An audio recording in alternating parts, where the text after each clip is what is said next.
And science teacher, as I mentioned, is not about just equations, elements, and calculations, but he's also a very talented guitarist that's wanting to share his talents with the island. Check it out.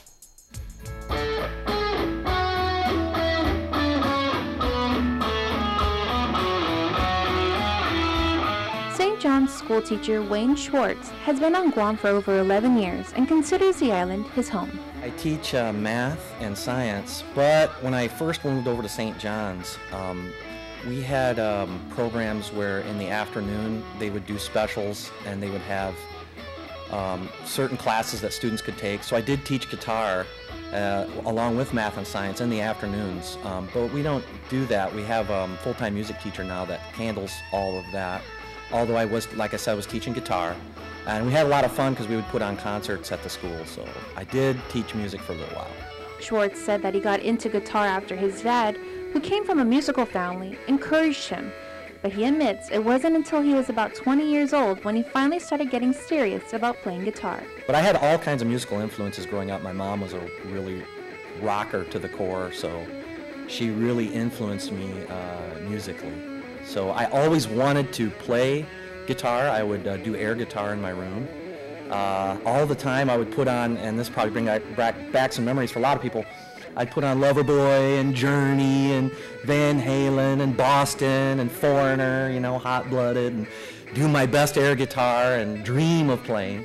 Aside from his parents, he was heavily influenced and inspired by several guitar icons. All the greats, Eric Clapton, Jimmy Page. Eddie Van Halen was probably one of my biggest influences. Because I can remember my mom playing the first Van Halen album, and it scared me a little bit. I didn't know what was going on, but the way that Eddie played the guitar really influenced me. But then, when I was a junior in high school, a friend of mine gave me a CD and said, "You got to listen to this." And so I listened to it and heard it, and I was so blown away that I knew that I wanted to pursue the guitar and pursue virtuosity. And that album was Surfing with the Alien by Joe Satriani, which was back in 1987. He even listened to classical guitar players explaining that he really wanted to broaden his guitar background. I've played at the Liberation Carnival. I got to do quite a few sets there.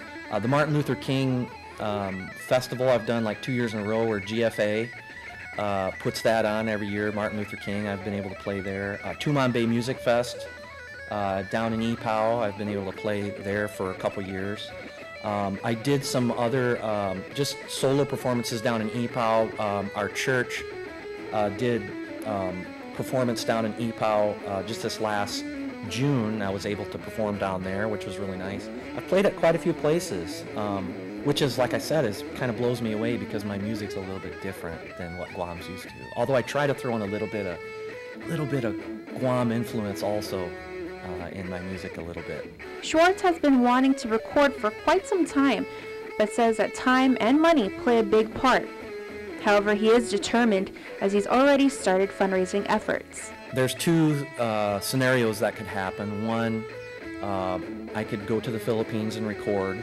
I'm planning on going there anyway in the summer to spend time with family, but at the same time, I've had some requests from my brother-in-law, knows some people, and they wanted me to do some guitar seminars at some churches.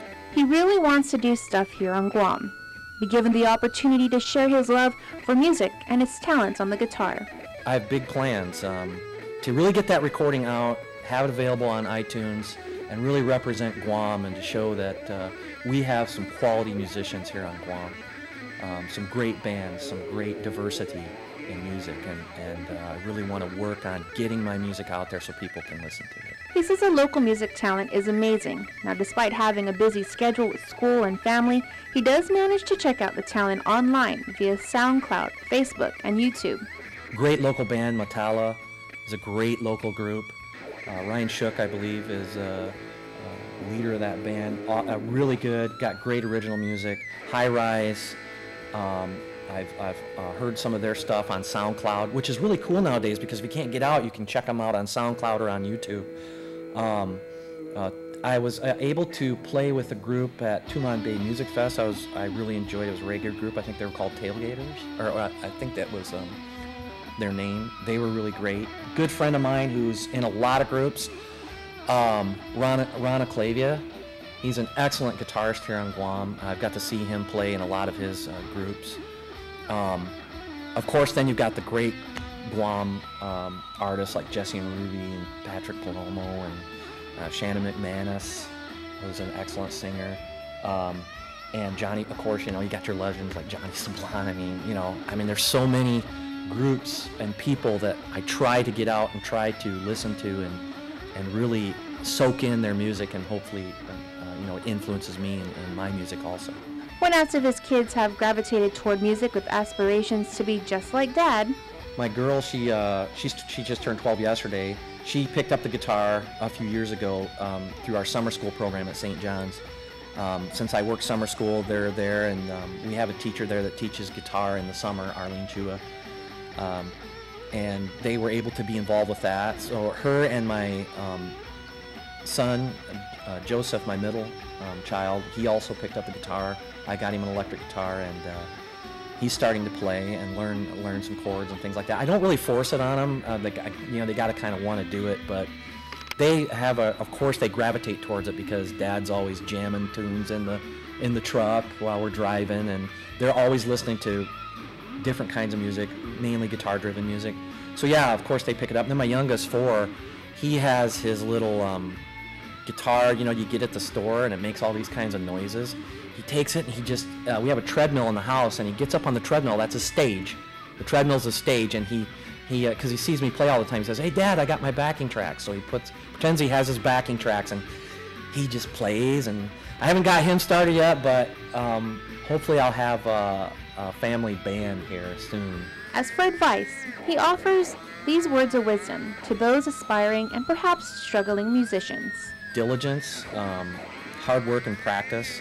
A lot of people have raw talent, but even the person that's got pure talent really needs to develop it and hone in on their skills and practice. So any musician, I would say, be very diligent, practice, strive for virtuosity. If you want to get good at something, you really have to put the time in, and that works for anything. You have, if a person wants to be a great fighter here, they have to train. If a person wants to be really good at any kind of sport or basketball, they have to train in the off-season, year-round. It's the same for musicianship. You really have to train and play a lot. Never turn down any gigs, even if you don't think you're ready. You got to earn experience, so experience is the other that I would say. Diligence, hard work, practicing the scales, but always make it fun, and really never give up and try to share your music. If you don't share what you got, nobody's ever going to know, what you can do.